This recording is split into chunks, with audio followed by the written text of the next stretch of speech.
and free of the isolation and suffering that arises from distorted perceptions. I will always go for refuge to alive, vibrant, radiant,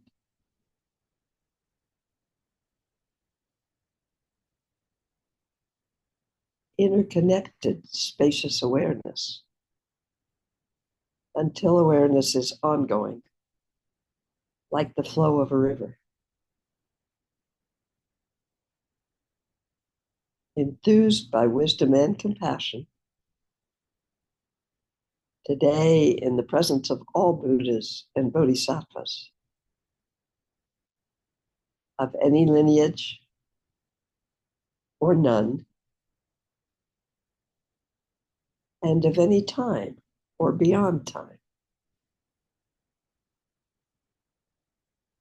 I generate the mind of full awakening for the benefit of all beings. As long as space remains, as long as beings remain, may I manifest in such a way to ease and dispel the miseries in the universe.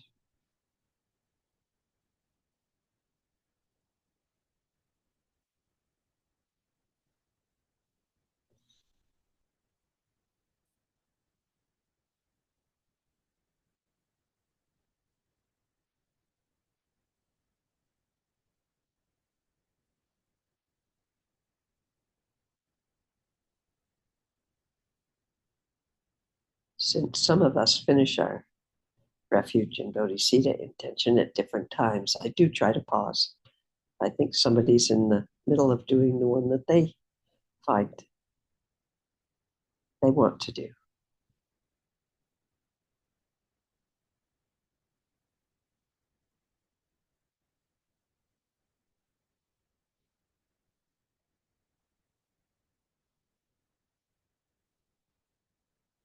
So I have an intention that I bring into each meeting, that we may all somehow together find ways to actually experience what all the texts and teachings point at. It is really common for particularly Westerners, but I think it's all across the world, to try to understand everything intellectually. And so there are people that are very learned. There's an example in the Tibetan lineage. I think it was Talopa and maybe Marpa. Anyway, a very highly thought of realized, who was Marpa, I believe. But don't hold me to names.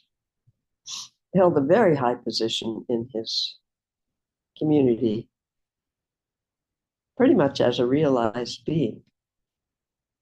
And he won all the debates, extremely intelligent. And he had the courage to look, even with all the praise and attention he got. He realized and was brave enough to acknowledge it to himself that he really didn't, I don't like the word get. He was not getting what was pointed at. He could debate anybody under the table, but there wasn't an experience for him of what was being pointed at. And so I believe this is his story. As best, I may be mixing stories, but I'll do my best. Somehow it came to him that a dakini, as often happens in the literature, came to him when he said, "Please, I need help." and sent him to Talopa. Now, whoever this was that I'm calling Marpa was very proud, very well educated, dressed properly, ate uh, everything about him was very proper. And he was sent to find Talopa under a bridge by a river. And he went down to that, and with great trepidation, fear, uncertainty even, but he was desperate. He found Talopa eating a bunch of fish heads, a total scroungy kind of looking guy, the opposite of what Marpa was. And together they went, Talopa gave him many things, or let me say it this way. Marpa perceived that Talopa gave him many things to do. And he did them and he did them and he did them. He really was desperate and he really would do anything. Whether Talopa actually sent him on all these missions and things to do, we'll never really know. But that's what he heard. So that's what he did. And eventually, at one point, he was with Talopa. Talopa took his shoe off and hit him over the head with it. And Marpa awakened. Many symbols to hitting someone over the head with a shoe in India. But he was ripe, and evidently Talopa, or for all I know, Talopa was just pissed off at him that day and hit him over the head with a shoe. We can't ever actually know. But whatever happened in that moment, intentional, unintentional, does it really matter? Marpa awakened. So my intention is that we all together experience things, not just intellectually understand them. And I say that in my personal intention path. Many of you are incredibly smart, bright, intellectually. And I always think of Marpa, if it was Marpa, we're calling him Marpa, with his very intellectually bright mind, who was held in such high esteem in his community. And the courage it must have taken to admit to himself, no, I'm not getting it. And to let go of this tool that had represented such an important part of his life, that it actually brought him to where he was. And to be able to let go of it, I have such respect for that.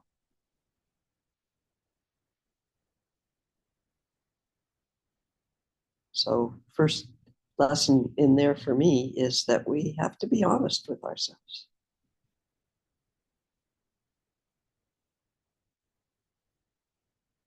And there isn't a single getting or ungetting, so let's not get stuck on that one either. It's not an all or nothing proposition. Many of us come to openings again and again over time.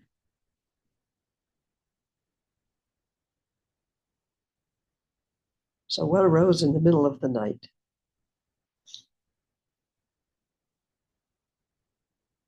Came with a practice, which is not that common for me. And honestly, I'm going to share it with you.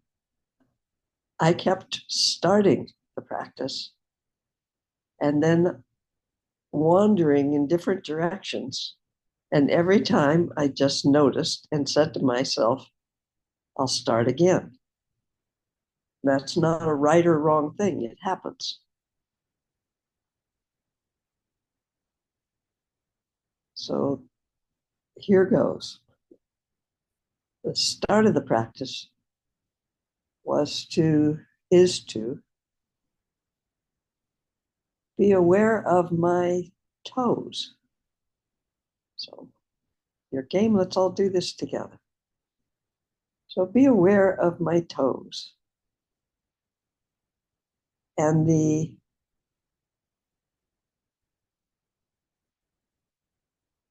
sense of the balance that toes allow us. Even just the practice of walking around one day, you don't fall over very often. You're not like a baby that has to practice standing up and falling down and all the stages of learning to get enough balance to be able to stand up with intention and not fall over. And I think that is a fascinating thing to do for some reason. But what occurred is that there is a constant movement also within the feet, the soles of the feet, maybe all the way up our body. That's part of what we're noticing. Simply to keep our balance and not fall over. And as I was doing that and becoming aware of that constant motion, there's no way to hold balance statically.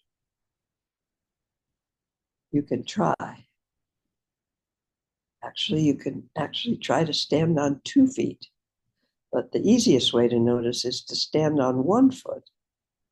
And unless you do it a lot, you're going to be making big adjustments to try not to fall over. If you do it a lot, eventually you can be fairly still in the balance on 1 foot, but it is never static. There are always, even no matter how slight it gets, there's movement within balance to try to stay near the balance point. That's wonderful to say, and you might wonder what the use of it is. And I can't tell you other than the experience of it can be a doorway. And as I did this, what kept occurring is I would feel the movement in my foot. Not so much physically as almost as being pointed at is the constant movement of no thing we can find or name. We start with molecules and then atoms and then quarks and then on to virtual particles in science. But there's no single thing that anyone can find. And so for some reason, it's almost like, wasn't like trying to feel energy, but that seemed to be what was opening. And I hate to put names on things, as you probably all know. And to rest into the experience of just sitting here, the toes and the feet.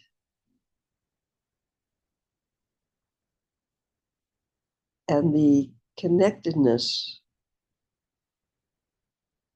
that we have most times with the earth. Most times is with the sole of our foot. Yes, we're walking, we're doing all kinds of things standing. Even when we're sitting in a chair, our feet are often on the ground as the direct contact place. And then as we do this together, we may start to notice and experience the movement in the earth. There is nothing static on the earth.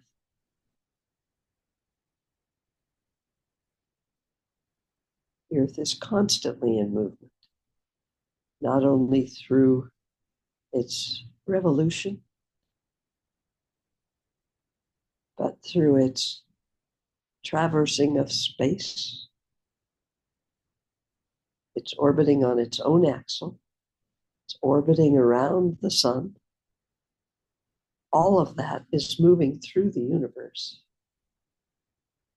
There's absolutely no thing that holds still in form. And this may open differently for everybody. When I put my attention on my toes and my feet with a kind of appreciation that just happened to come up, gratitude, just in that part of my body, that the toes are always keeping balance when I'm walking or standing. My feet are always keeping balance. And just, I don't have a better word than putting my awareness and attention as my feet.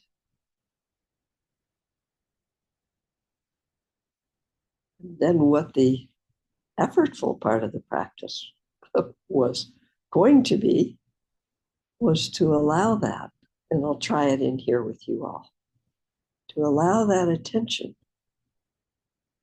to move not with any fixation in this moment on what pains but more the attention on the, not shutting out any sensations that might arise, but with most of the attention on the movement, the constant movement, and allowing our attention and our awareness. That's where I went off the tracks. Maybe I'll do better with you. To slowly move up the body, feeling from the support of the feet, the ground, if you will. So it may move up or down. No limitation on what may open. It was originally going to be moving up the body with this gratitude and appreciation I had, and experiencing the movement with awareness and attention of each part of my body. As I said, I didn't get very far.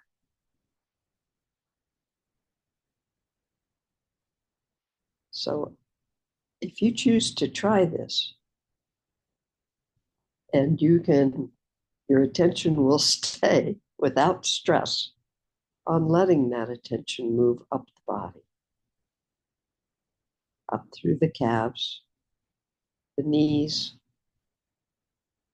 the thighs. You could almost sense the function, the practical function, not of describing the practical function. You can almost feel it as we move up of each part of our body. The bones of the body that give structure so we don't all just collapse and melt on the ground. The muscles that hold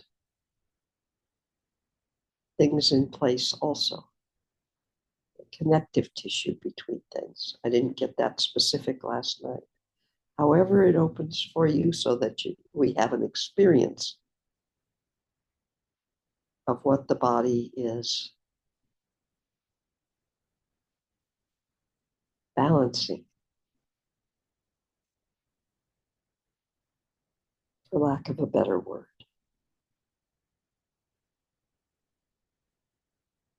And the original instruction was simply to open that awareness all the way up to the crown chakra. But where it started to come apart for me was in the movement, the awareness resting, and then expanding on its own into space, spacious. No, watch the words. Into the connectedness to the ground, into the touch. This utterly surprised me. The awareness started to experience the movement all around me. Air is always moving.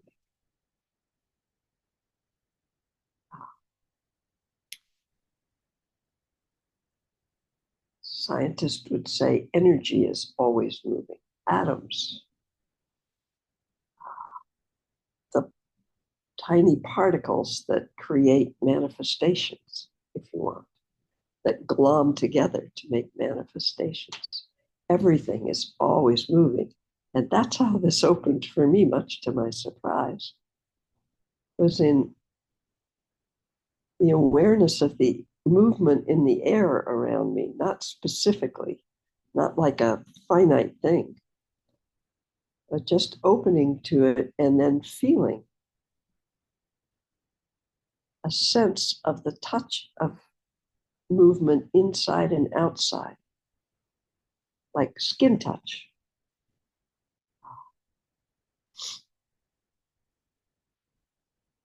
And I'd like to rest there for a minute and see if together we can experience a bit of that.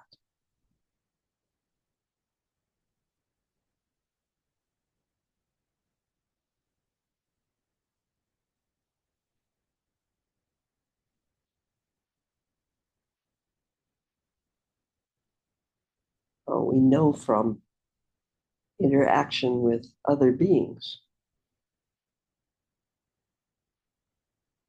if it's somebody that we've been close to for a very long time, there's almost an interaction, a mingling, if you will, of movement. Relax. I don't have a better word. When we experience it as what we might label love, if we can rest before we grab anything,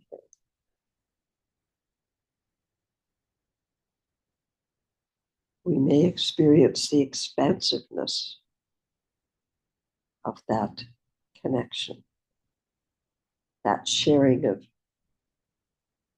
energy particles.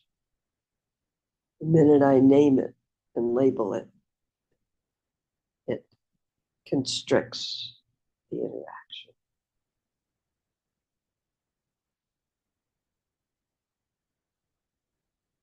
Where you're particularly pulled. Susie's here today. She works with bees and the sound of bees and the movement of bees. And there is a sharing in that of the very movement I'm pointing at or trying to point at. We may all feel it differently in different circumstances. Some of us, the actual vibration of sound, the movement vibration of sound, may be somewhere that we rest that breaks the limitation in a way of, I am listening.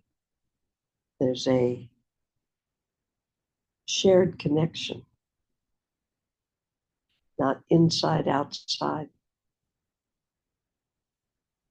Some of us will experience it in nature when we open to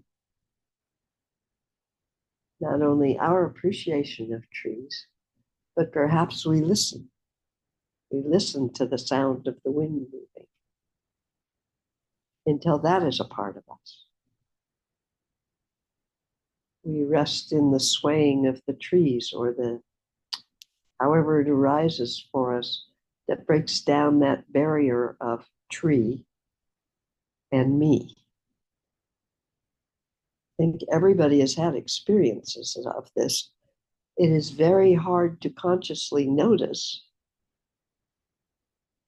Because when we pull back to describe it, that sharing is in some way stopped. So our awareness has to find ways to almost sneak up on ourselves. And then through practice, through teachings, through wherever it arises, to start to be able to rest in that shared experience. Words won't go here. Without a me and a them, without the constant describer. We may notice the quick habit we have. So quick, we can't even notice sometimes, maybe a lot, that brief gap,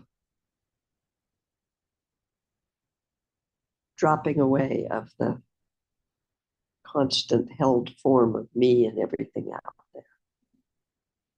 Actually, I think takes some practice to notice it because it's so fast.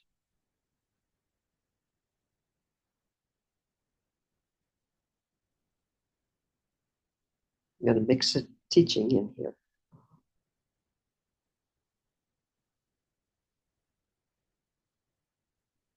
There are koans. There are texts that seem to point at such contradiction.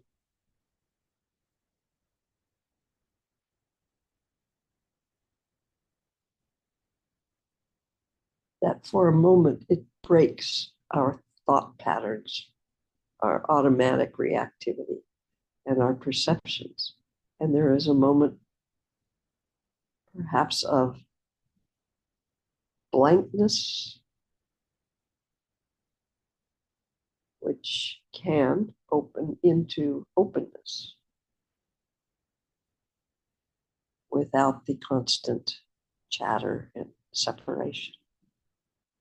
That's basically what the pointing out instructions point at.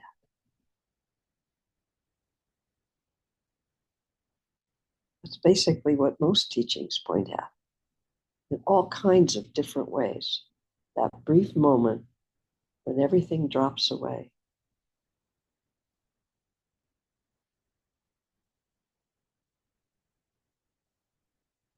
Ken MacLeod describes four almost instantaneous things that happen, and they're hard to catch.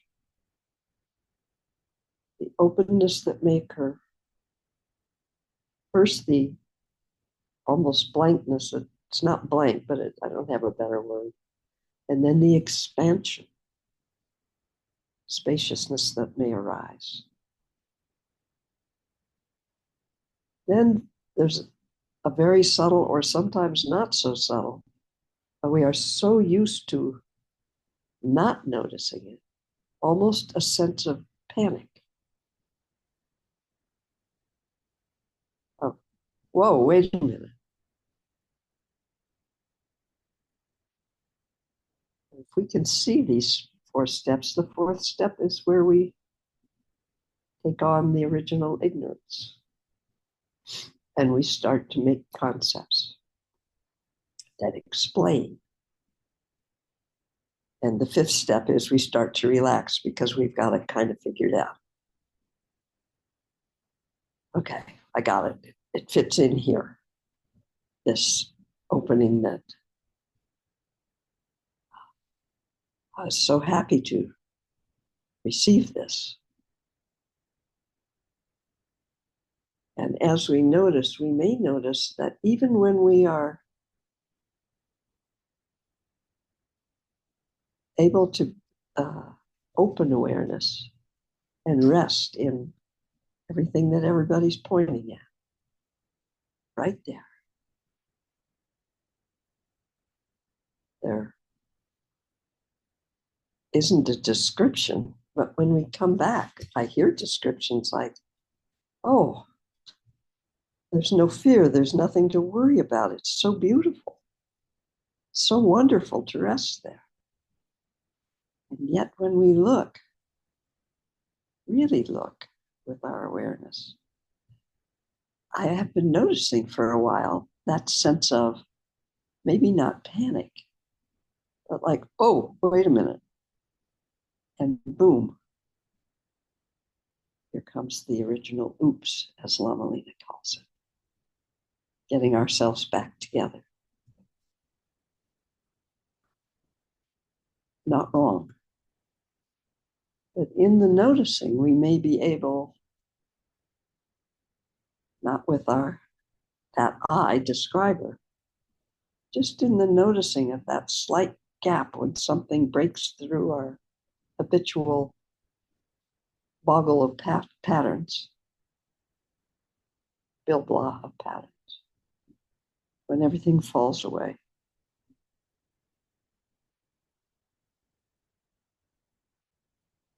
We start to have, when awareness opens,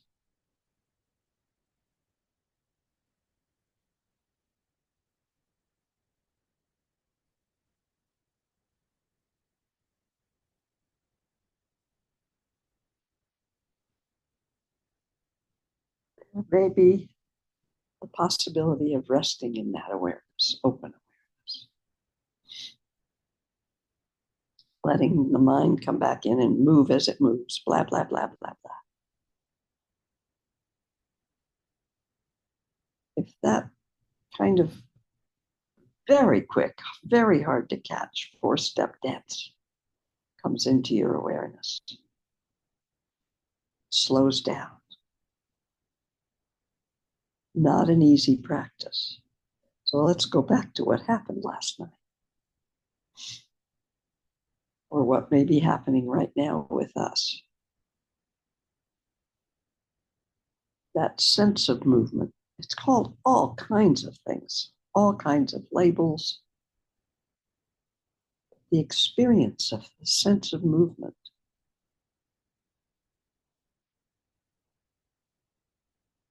Am I touching the movement of the air? Is the air touching me, touching my skin? Is there a separate act of touching even occurring? Or is there the constant embracing embracer, not separate of movement, dancing?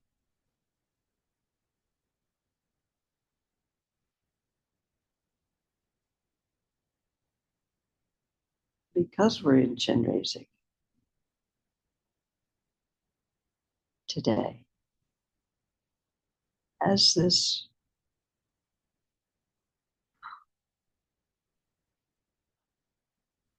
awareness, perhaps of the interaction, that's a label. I'll try. The interaction of movement with movement, always occur. There's always movement. There cannot not be movement in form as long as we're in form. Dancing with movement.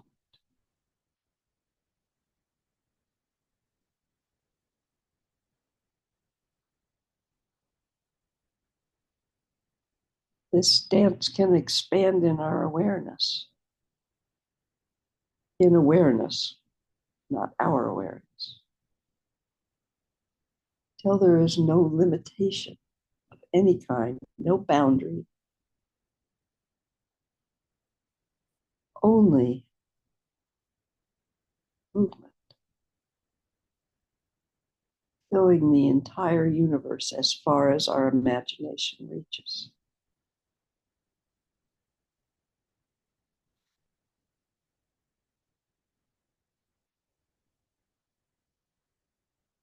Movement interacting, interpenetrating with movement.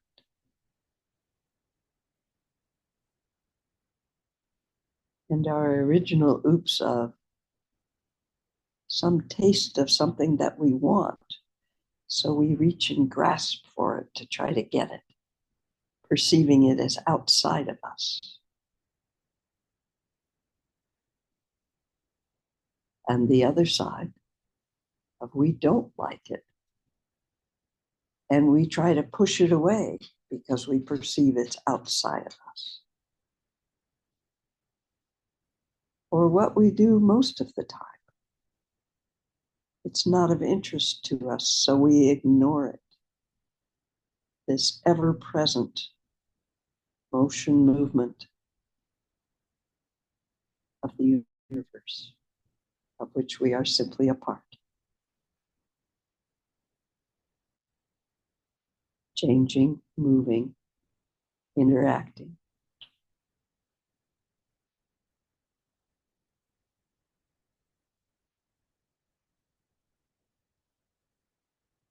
It may occur if you choose to play with this. Don't even want to make it such a solid practice. That in the very experience that we may have, there may be a sense of incredible expansiveness.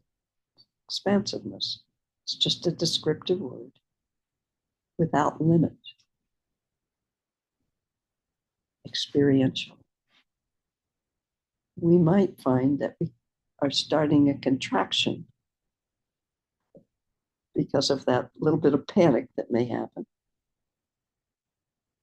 from habit.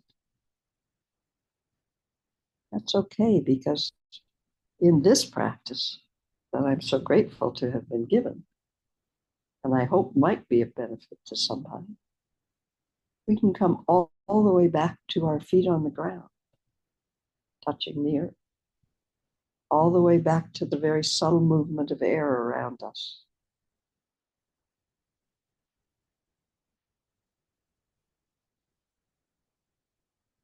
We can come back to awareness of the amount of space and air within us.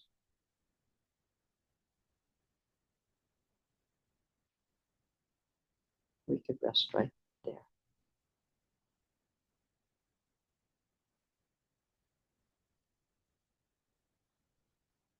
Whatever arises when we're experimenting, if you will, let it be. And we bring our awareness. We bring awareness, light, if you will. How about just light? The light of awareness. To be present with whatever is arising.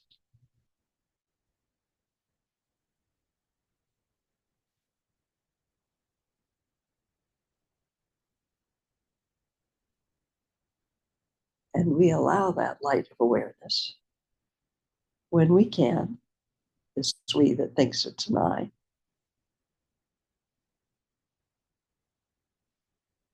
to notice fear. It's too much. And then we can allow awareness to notice all the distractions and ways and things that come up to move us away from our experience. Even though the experience itself is beyond words. It's one of the ironies of practice. That little voice that says, but what about me? Not in those words, however it arises. Oh, look at the time, gotta go. The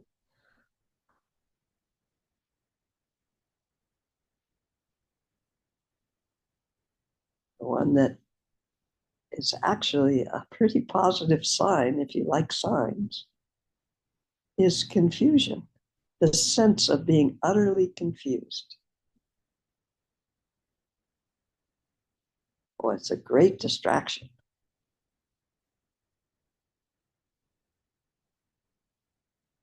And then we try to figure it out. And we get tighter and tighter and tighter and tighter, trying to figure everything out.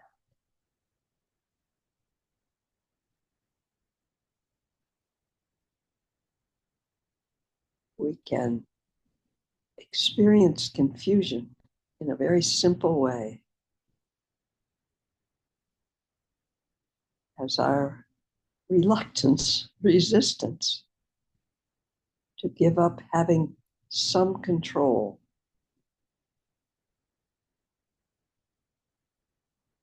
of shaping our own environment.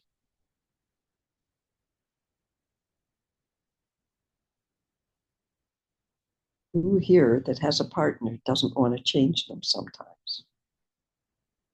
Who here accepts everything in their life just as it's arising? Anybody? Anybody want to throw their hand up here? Can't really do it on purpose. But we can do experiments with curiosity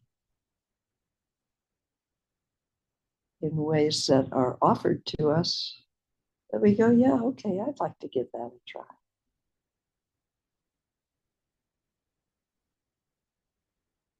And if anything shifts slightly, rest right there without holding on.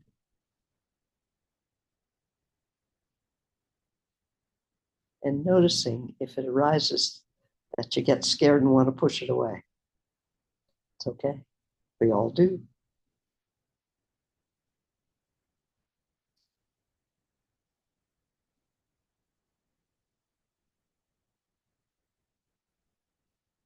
Maybe an occasion, an awareness, a sense. I don't know what to say. And this is just a description, not useful. You can't make it happen. Of going home, of being home, of in some way knowing you've never left home, that that's all been an illusion. Wonderful words.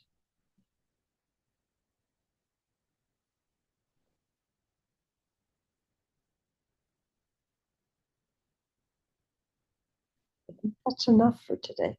I'm so grateful to you all for your willingness to hang out in these things that arise.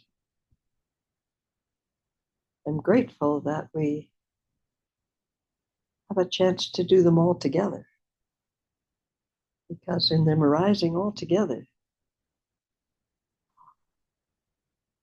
there's more. I don't know. I'm not going to muddy the waters with that.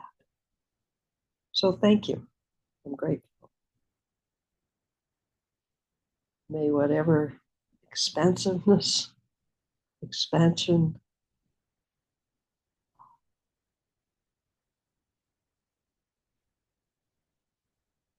I don't know, sense of presence, sense of whatever may have arisen that may have been of benefit to you or may be of benefit to anyone. May we not grasp onto it. Try to analyze it. Try to figure it out. It is something that the eye of I cannot control. So may we let it simply radiate into the universe as it naturally, organically will, touching all beings. May all beings have opportunities that touch and open their heart mind. May all of us be free. So grateful today. Thank you so much.